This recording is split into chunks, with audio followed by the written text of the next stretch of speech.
নমস্কার বন্ধুরা, সর্বাণী রান্নাঘরে আপনাদের সবাইকে স্বাগত। আজকে আমি আপনাদের সঙ্গে শেয়ার করব একটি মাত্র ডিম এবং আটা ময়দা মিশিয়ে ভীষণ খাস্তা এবং মুচমুচে পরোটা তৈরির রেসিপি। আর আজকের এই পরোটা খেতে ভীষণই মজার। বিকালের টিফিনের জন্য আপনারা এইরকম একটা রেসিপি খুব সহজেই এবং ঝটপট বানিয়ে নিতে পারবেন। আশা করি সবারই ভীষণই ভালো লাগবে। তাহলে চলুন বন্ধুরা, রেসিপিতে যাওয়া যাক। পরোটা বানানোর জন্য এখানে আমি আটা ময়দা একসঙ্গে নিয়েছি।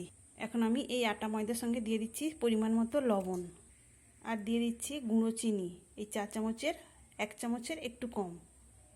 এই গুঁড়ো চিনিটা দিলে আটা ময়দা মাখার পর খুব সহজেই আটা ময়দার সঙ্গে মিশে যাবে। এখন আমি দিয়ে দিচ্ছি 3 টেবিল চামচ রিফাইন তেল।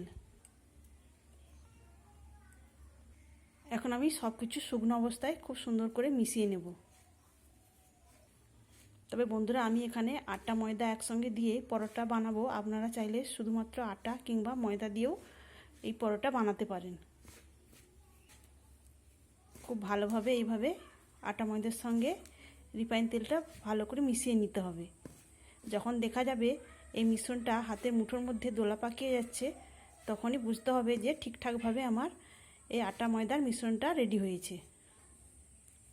তো এইভাবে ঘষে ঘষে আটা ময়দার সঙ্গে তেলটাকে মেশাতে হবে।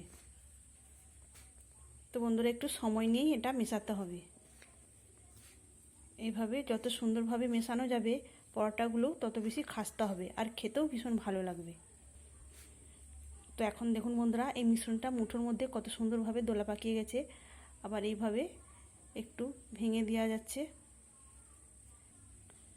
ভেঙে দেওয়ার ফলে দেখুন ঝুরঝুর হয়ে আবার পড়ে যাচ্ছে। এখন অল্প অল্প জল দিয়ে একটা ডো বানিয়ে নিতে হবে।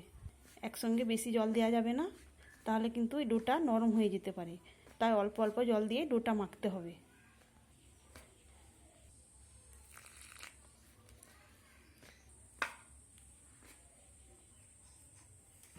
এখানে একটা দেখুন বন্ধুরা, খুব সুন্দর ডো বানিয়ে নিয়েছি। আমরা রুটি পরোটা তৈরি করার জন্য যেইভাবে আটা ময়দা মেখে থাকি সেই রকমই একটা ডো বানিয়ে নিয়েছি। এখন আমি এই ডোয়ের উপর থেকে কিছুটা সাদা তেল মাখিয়ে রেখে দেবো। তবে খুব বেশিক্ষণ রাখার প্রয়োজন নেই, কেননা আমি যে চিনিটা দিয়েছিলাম সেটা গুঁড়ো চিনি, তাই বেশিক্ষণ রেস্টে রাখারও প্রয়োজন নেই। ডোটা এখন আমি সরিয়ে রাখছি। সেই ফাঁকে আমি একটা আলু আর ডিমের পুর বানিয়ে নেব। এখানে আমি নিয়েছি একটা সেদ্ধ আলু আর এই একটা সেদ্ধ ডিম। প্রথমে আমি এই আলুটাকে এই কাঁটা চামচের সাহায্যে খুব মসৃণ করে মেখে নেব। তবে বন্ধুরা, এই আলু মাখার কাজটা আপনারা হাত দিয়েও করতে পারেন। সেদ্ধ আলুটা আমি কাঁটা চামচ দিয়ে খুব সুন্দর করে ম্যাশ করে নিয়েছি। এখন এই ডিমটাকে ছোট গ্রেটারের সাহায্যে গ্রেট করে নেব। এখানে সেদ্ধ ডিমটাও সুন্দর করে আমি গ্রেট করে নিয়েছি। এখন আমি দিয়ে দিচ্ছি একটা মাঝারি সাইজের পেঁয়াজ কুচি। পেঁয়াজটাকে আমি খুব মিহি করে কুচিয়ে নিয়েছি। দিয়ে দিচ্ছি 2টো কাঁচা লঙ্কা কুচি। দিয়ে দিলাম স্বাদ মতো লবণ। দিয়ে দিচ্ছি ভাজা জিরা গুঁড়ো। এখন দেবো 1 চা চামচ ম্যাগি মশলা। আপনারা চাইলে ম্যাগি মশলার পরিবর্তে চাট মশলাও দিতে পারেন।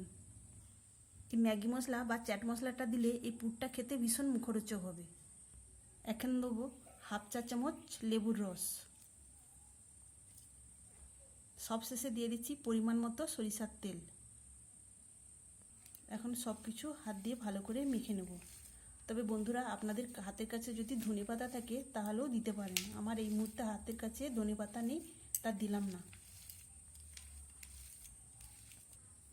এখানে পুরটা একদম রেডি হয়ে গেছে। এখন আটা ময়দা ডোটা আর একটু মেখে নেব।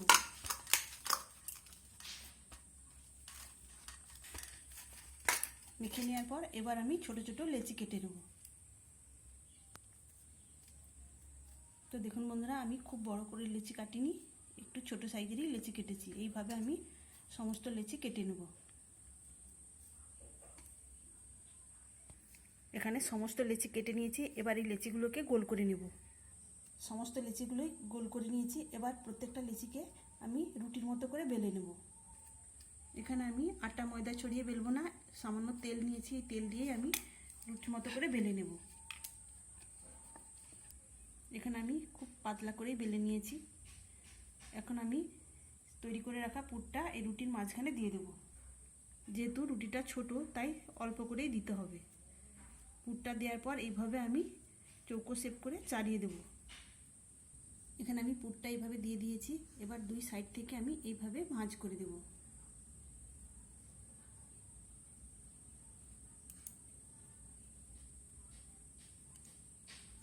এখন দুই সাইডে আমি একটু জল লাগিয়ে দেব। জল লাগিয়ে দেওয়ার পর আমি এইভাবে এটাকেও আবারও ভাঁজ করে দেব।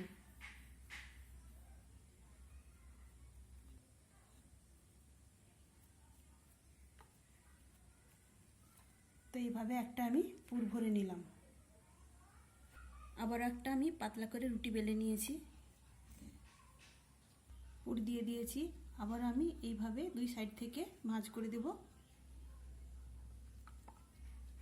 দিয়ে দুই সাইডে জল লাগিয়ে দিয়েছি, দিয়ে দুই সাইডটাতেও আমি এইভাবে ভাঁজ করে দেব।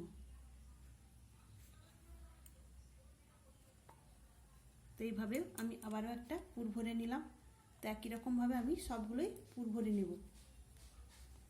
আজকের টিফিন রেসিপি যদি আপনাদের ভালো লাগে অবশ্যই একটা লাইক দেবেন, আর সেই সঙ্গে আমার চ্যানেলটিকে সাবস্ক্রাইব করে আমার পাশে থাকার অনুরোধ রইল।